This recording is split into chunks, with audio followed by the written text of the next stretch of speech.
We'll be staying in Notcry for a while longer, to wrap some things up for Grandmaster Varka. Sure, no problem. Do you miss home?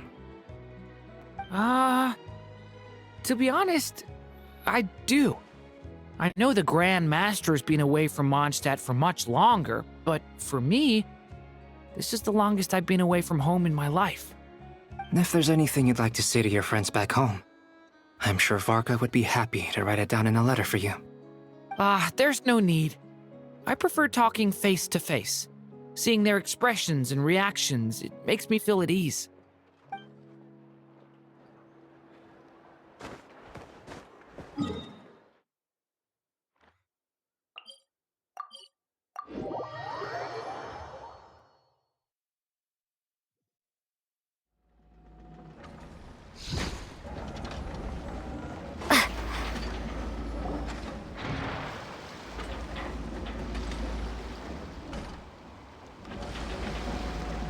You're here. You're here too, Hat Guy! Are you heading back together? No. I'm bound for Sumeru, and she for Fontaine. We just happened to cross paths at the harbor.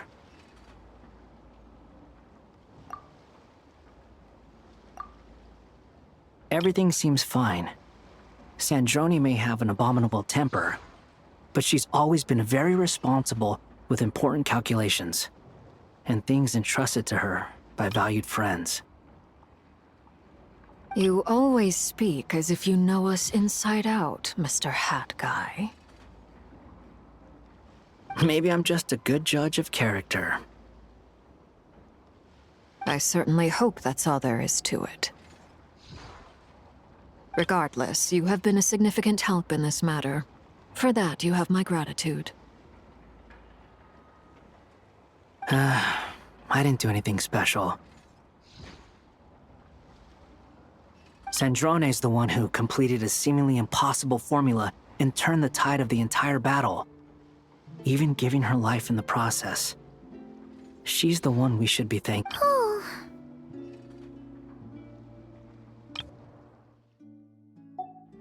Even we were unaware that Sandrone had hidden the real formula inside Polonia's body. She managed to fool Dottore into thinking the formula was running in her system by installing an identical-looking decoy within her. She probably realized that she didn't have the strength to stop Dottore. But this way, she could at least get him to lower his guard. She always worked like that. Always had a backup plan.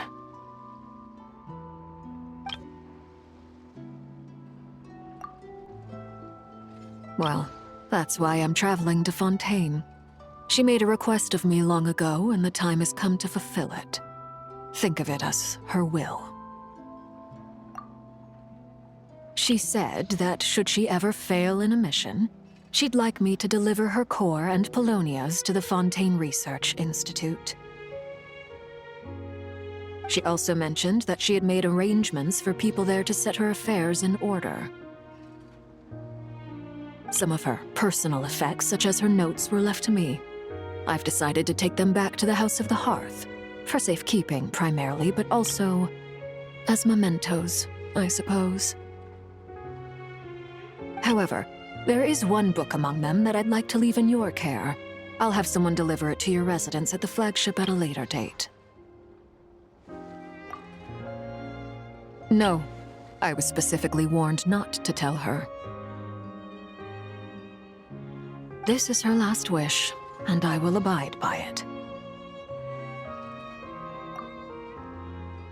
I can only hope so, but none of us here can know for certain. I bade farewell to Columbina earlier today. As promised, she turned the iridescent moon's marrow over to me. She spent a long time with Sandrone's body, saying her goodbyes. Oh, is she all right?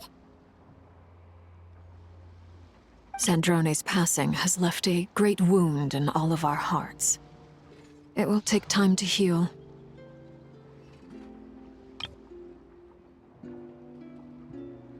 Columbina surprised me. She offered me some words of comfort before I departed. Despite being grief-stricken herself, she showed an awareness of the feelings of others around her. She never used to act like this. Clearly, she has grown.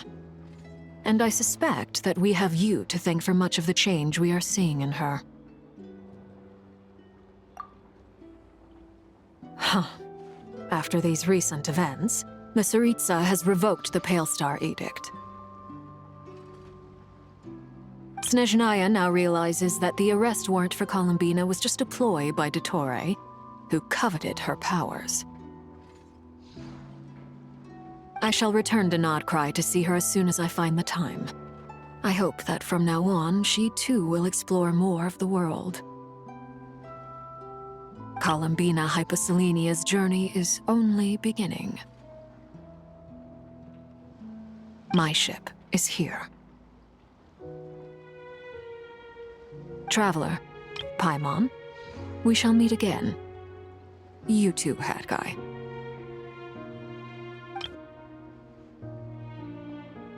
What are you still bumming around for? Isn't Columbina waiting for you? I thought today was the day you'd agreed with her to go find out the truth about your sibling.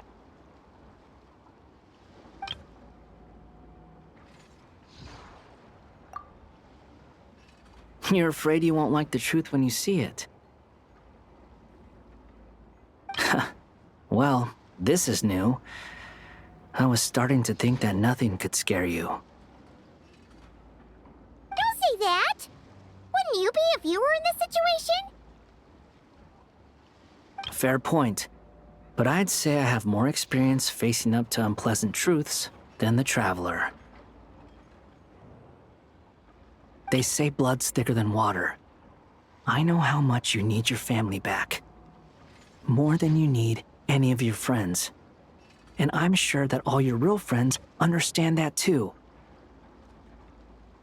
No matter what the truth turns out to be, they will stick by you and support you, whatever decision you make.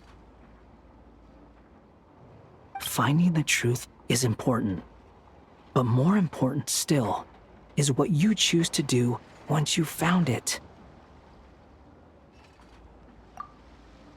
At least, that's the life lesson I've learned from my experience, grappling with the truth.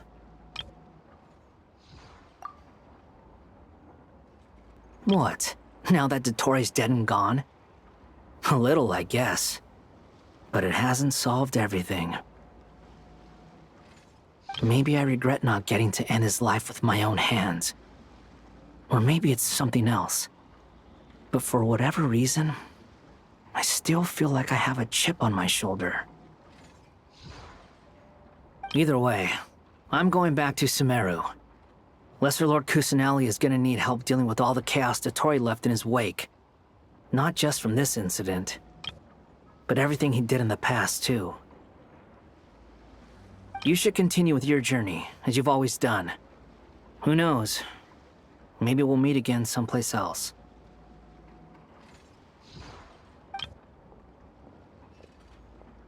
So, what should we do now? If you want to explore a bit more to steady those nerves, Paimon's game! After all, when Columbina said she knew where your ship was hidden, Paimon promised to give you two some alone time with the truth. It hasn't been all that long since we were last apart, sure, but with Columbina there, Paimon's sure things will be just dandy.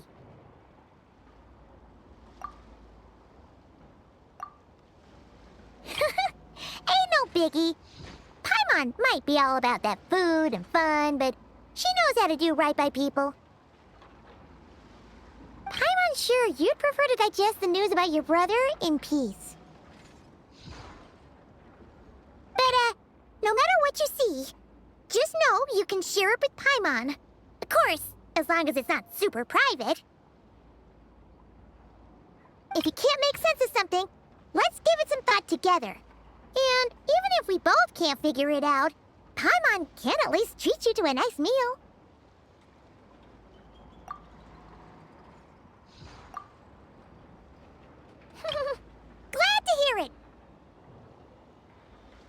Feel better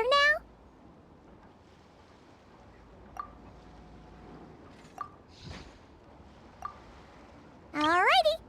Next up, time to meet with Columbina.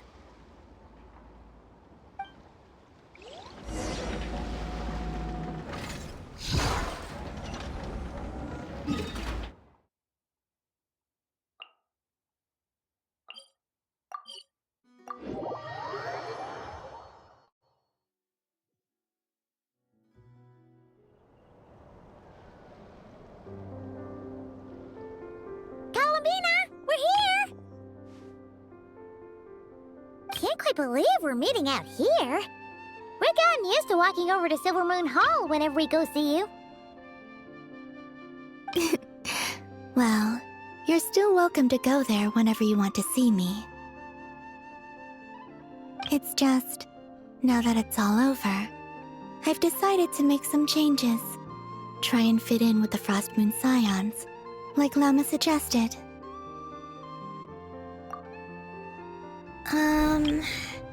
The older generation are still timid around me. They don't dare get too close, and they bow their heads when I walk by. But things are much better with the children. I see more curiosity in their eyes. Hopefully, by the time the next Moon Prayer night comes around, I can enjoy the festival with them as myself, without having to pretend that I'm only dressed up as the Moon Goddess. You'll do fine, Columbina. Paimon's sure they'll realize you're super nice once they get to know you better. You really think so? When we first met, you thought I was a little up in the clouds. We were just starting out then, come on! So Lama told you, huh? I'm only teasing. I know that I have you to thank for pulling me back down to solid ground. It feels good to finally stand firm on the earth where I was born.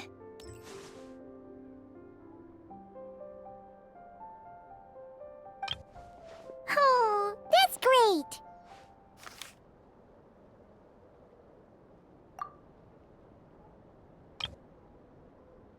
Thank you. I'll make sure not to lose it this time. Well then, are you ready? Ether, what happened to our spaceship back then? Why did you leave? It's time to learn the truth at last. I'm ready as I'll ever be. Good. Then let me open the way for you.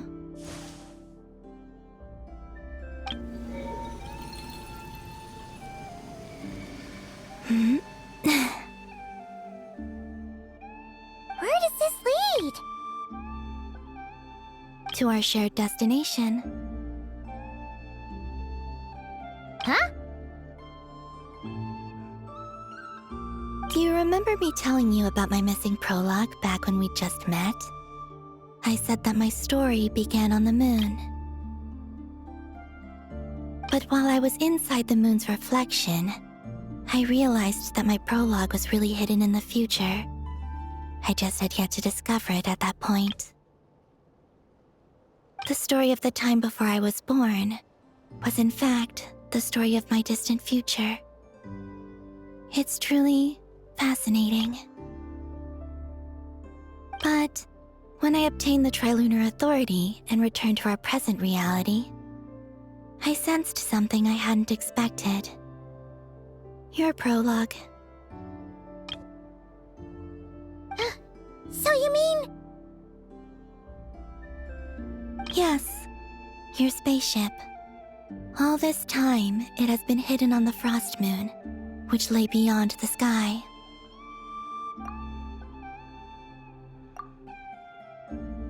The great ruler of the firmament.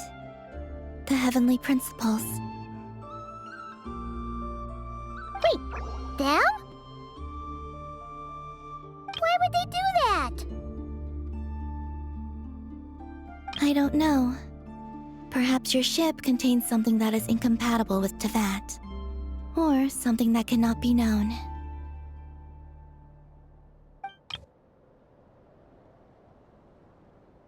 Oh, did I pick a bad time to say this? I know it must have been hard to work up the courage to do this. Maybe I should have waited until you were on the moon, with no chance to back out. That would have been kind of mean, you know.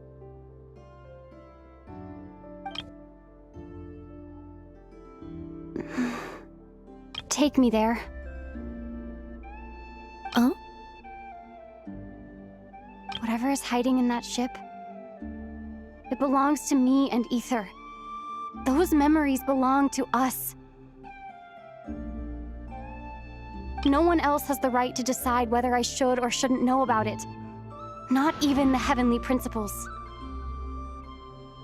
Very well. Then let's go.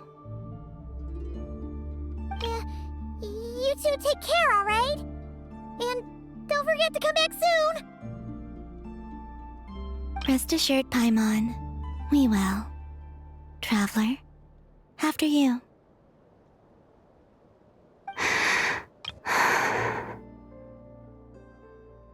Thinking about the story that we'll find hidden on the moon?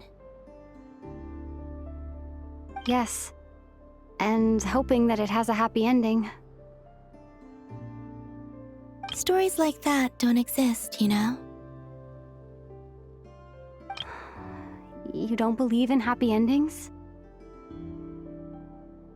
I don't believe in endings.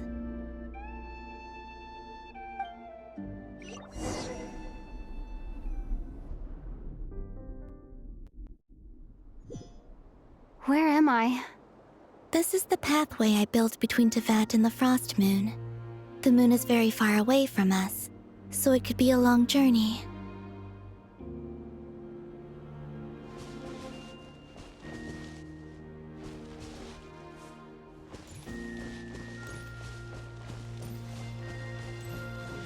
After I obtained the Trilunar Authority, I unwittingly saw past events from many of my friends' lives. One was Lauma. She was so young when they chose her to be the Moon Chanter. From then on, the Frost Moon Scions looked to her to bring messages from their goddess. But, for better or worse, I had left Hisi Island before she was ever born. It was not until much, much later that she met me. I think it's for the best. Because of the way things turned out, you had the opportunity to become friends. You're right. In that sense, I think we were both very lucky.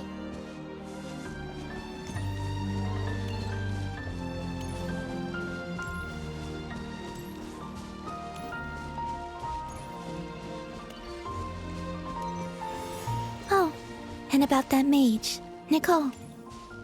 I only recently learned that she has lived in Tevat since the time of the Three Moon Sisters. The Moon Goddesses always had a good relationship with the angels. I suppose our friendship continues that tradition.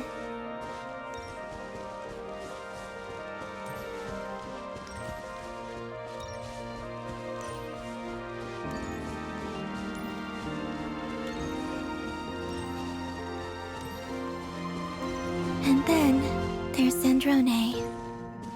I never knew that much about her, beyond the fact that she was created by someone called the Lord Artificer.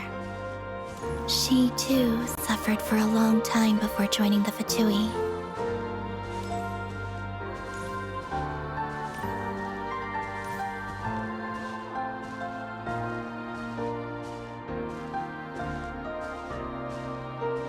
How I wish I could talk to her again. Even if only to hear her say nasty things to me.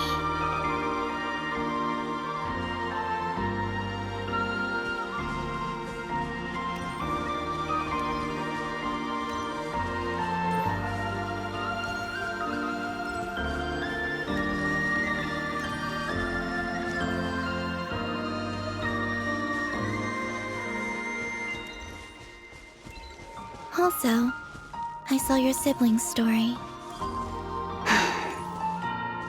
I'm afraid I didn't see much. It seems that he rarely came to the surface where the moonlight shines. But I did notice that back when you first set out on your journey, he would often appear nearby, gazing at you from afar with a guilty look in his eyes. Ether.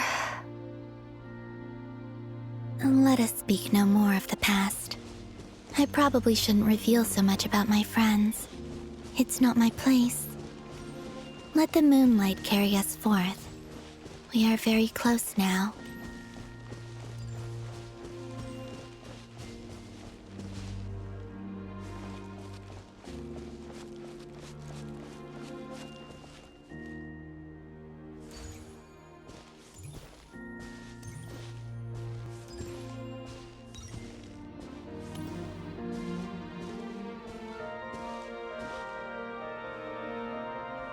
After this, I'd like to bring some kuhenki to the moon as well.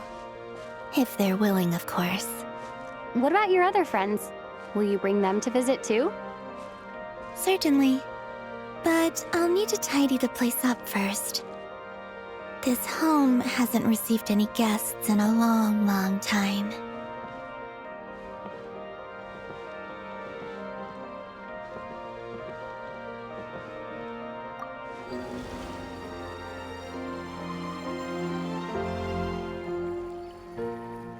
I remember writing something similar with you on Moon Prayer Night. I believe it was called... Dodoko's whirligig. Yes, that was it. You asked me if I was afraid to return to the moon, and I said that I was.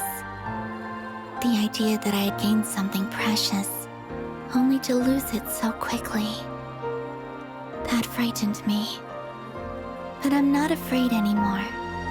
Besides, this time, we're traveling together.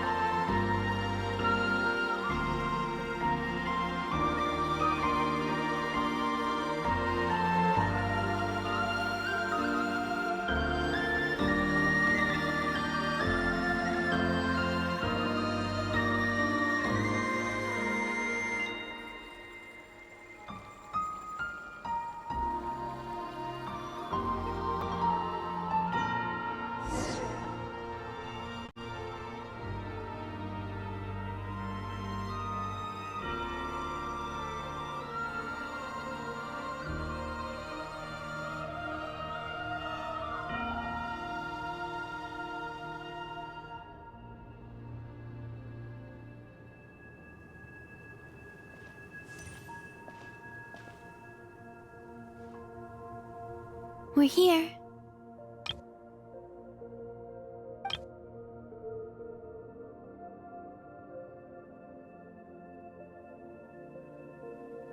Over there.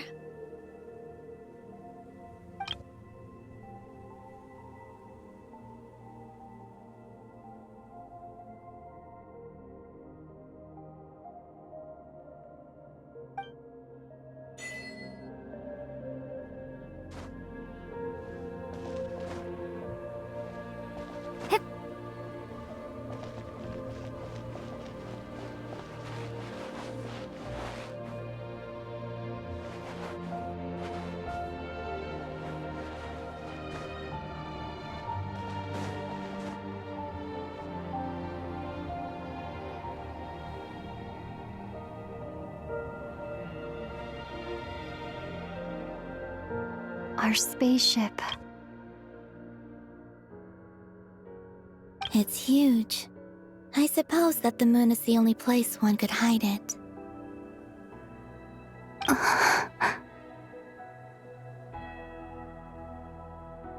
It'll be all right. Huh? The way you feel in this moment, I went through it too, on Moon Prayer Night. The door was right in front of me, but I struggled to find the courage to step through. Solitude for me once meant living a life in which even I was absent. Before I met you, that was the only life I knew. But that night, solitude meant throwing away the life I had gained after meeting all of you. Columbina. Go. Retrieve the part of your life that was once lost. Trust me, you will lose nothing by doing so. Look, Tevat is right there. All of our friends are down there, waiting for us. You're right. Thanks, Columbina.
Finished?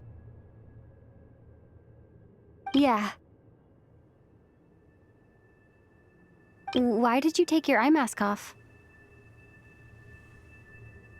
Well, since my return, I've decided to take more opportunities to see the world with my own eyes. Besides, I've always wondered how Tevat looks from the moon.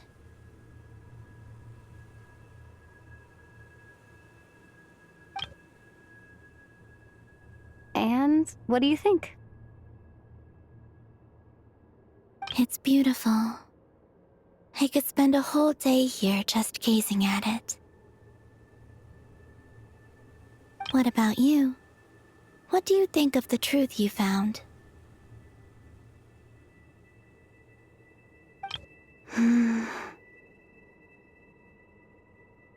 haven't looked at another person's expression in a long time, but I think yours is saying it was neither good nor bad. Keep this up, and it won't be long before you give Nefer a run for her money.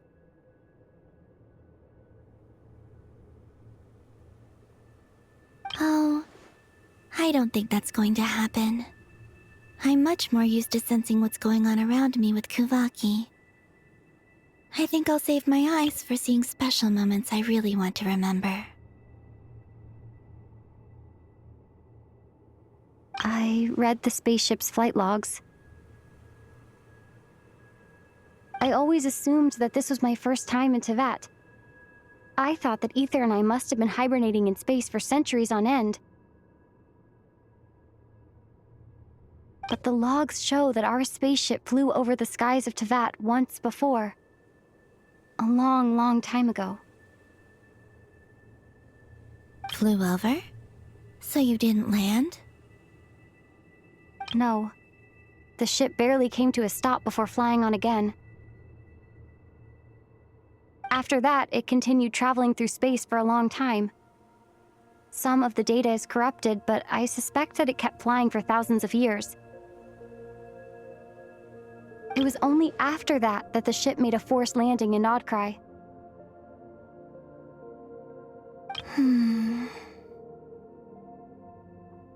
When Ether found me, he came from outside the ship. Could this mean that he left the ship long before I did? Maybe even during our first pass over Tevat? Are you all right? Yes. I can feel that the truth is coming together, one small piece at a time.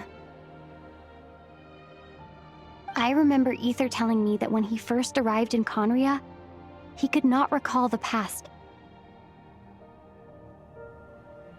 So this might be something that even he doesn't know.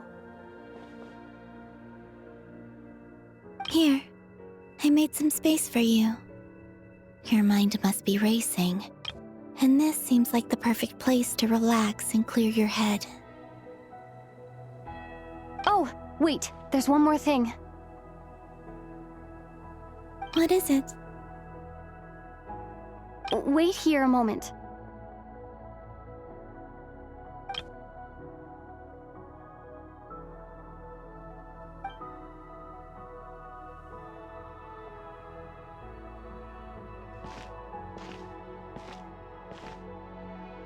Hey, Columbina.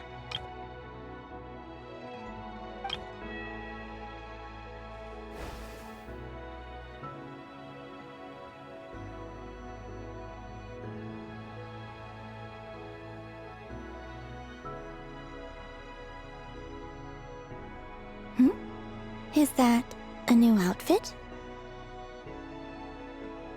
An old one, technically. It's been in a cabinet inside the ship this whole time. It's a matching pair with Ether's. He's always liked this set more.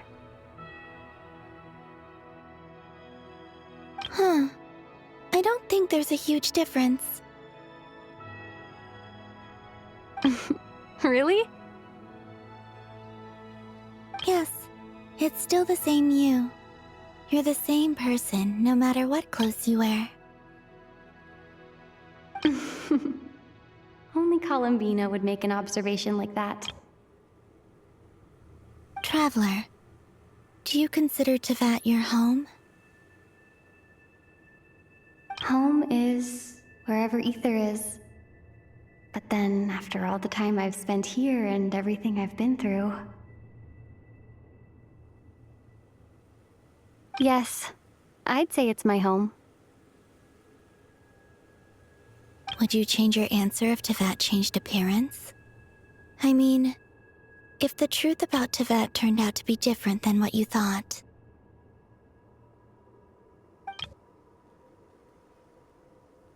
I don't know. But I don't think so. The truth is not what matters most to me about Tevat.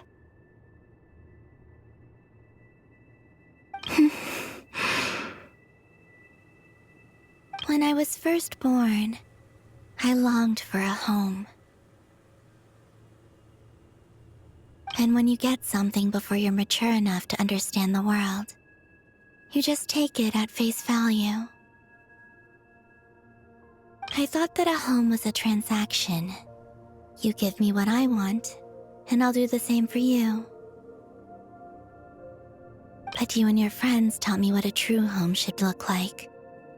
You never asked for anything, yet you gave so generously to me.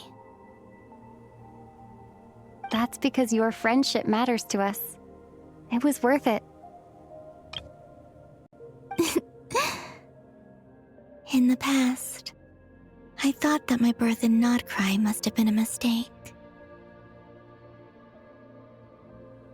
But after journeying to the distant past where the story began, I realized that it was I who chose Nodcry to be my future home. Now, I am glad that I made that choice. I'm sure your friends are just as glad. In fact, I intend to make the same choice today as I did back then. What do you mean? Well, I've given the Eternal Moon's Marrow to Lauma, and the Iridescent Moon's Marrow to Arlecchino. And now, I shall return my Kuvagi to Nodcry again, that it may continue to protect my chosen home. Wait, but what about your body? Oh, are you worried that I'll disappear again? I won't. Not this time. The frost moon has now entered the fall sky, and I am the Trilune Goddess. I am only returning to Nod Cry the part of me that it needs. I am giving what I can, because my home is worth it. Oh, and I have something for you, too. For me? Yes. Come closer.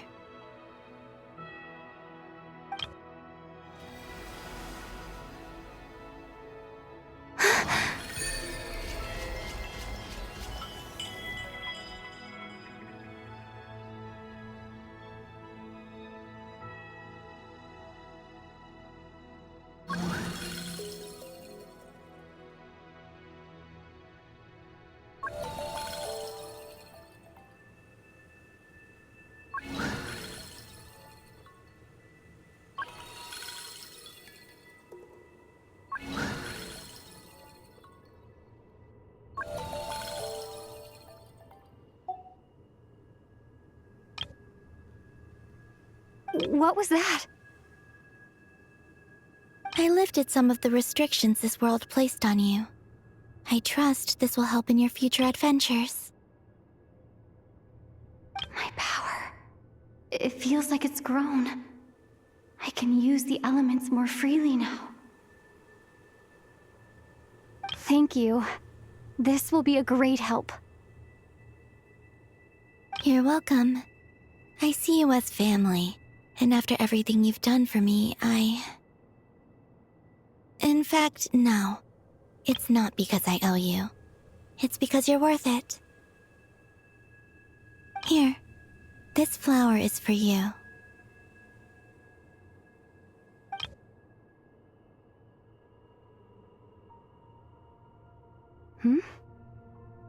Isn't this a moon prayer blossom? Yes. Don't worry. You will never see these flowers lose their color again. I'm finally discovering the joy of giving. How I wish I'd learned this sooner. Hey, better late than never.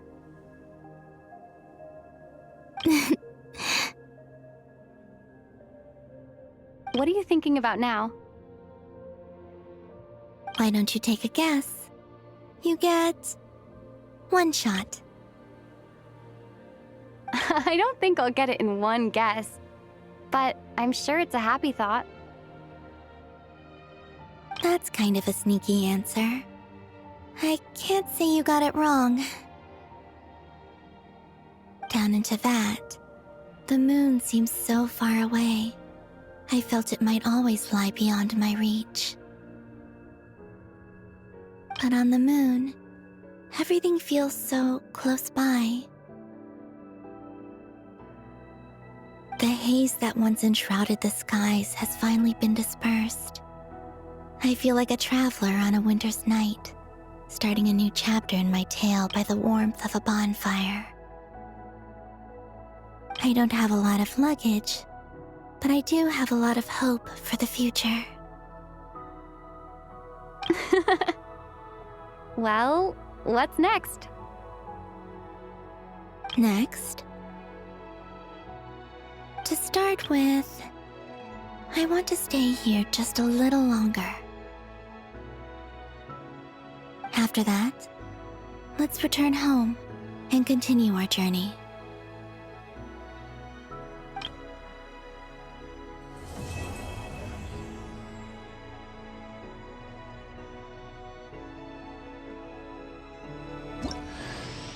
These clothes bring back so many memories.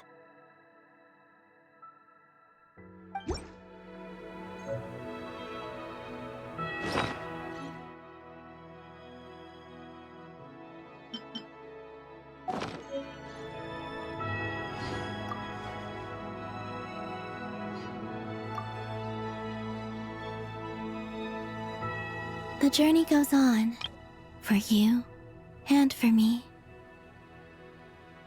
Like I said, this is not the end. I don't believe there has to be an ending.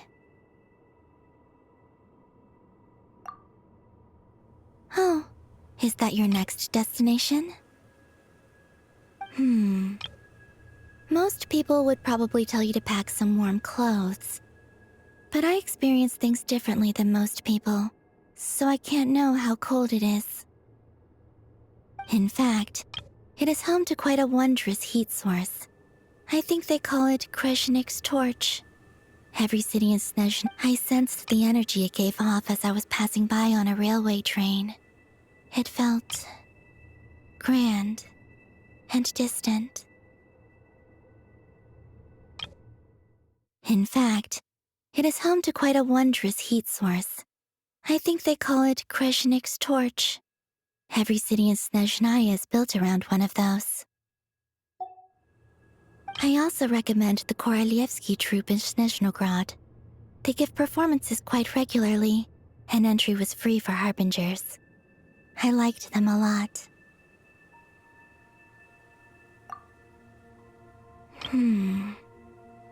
Ice cold and sharp. Crystal clear in some ways, yet profoundly unfathomable in others, like the thick layer of ice on top of a frozen lake. That's just the impression that Tsaritsa gives me. I was never able to glimpse what truly lies beneath that icy exterior. In fact, I don't think the people of Snezhnaya even know what kind of power their god wields. Maybe that's because the Tsaritsa herself has never acknowledged, nor accepted that power. There's Regrator, the Rooster, and the Jester. Between them, they control a lot of what happens in Snezhnaya, but I can never wrap my head around how exactly power is split between them. I just know they are each responsible for many specific domains. I noticed that the Rooster and Regrator often appear to get along on the surface, while working against each other in secret. And theirs is not a friendly rivalry. But I wasn't particularly interested, so I tended to keep my distance. Now that I think about it, the term Mistelton often seemed to come up in connection with Project Stuja. Once things settle down in Nodcry, I'd like to explore the world beyond Snezhnaya. You've told me so many stories about the other places you've been to, and all the friends you've made there. I'm curious to visit those nations and see them for myself.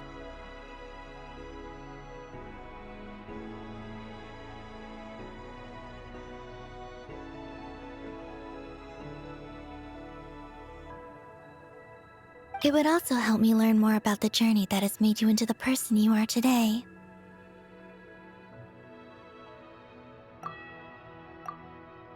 Okay. As you continue on your journey, don't forget to gaze up at the moon once in a while. It is, after all, no longer an illusion. It shall cast down its true moonlight, connecting us in truth.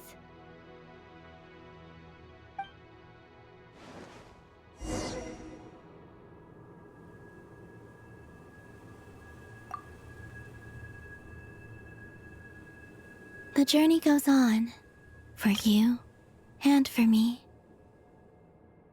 Like I said, this is not the end. I don't believe there has to be an ending.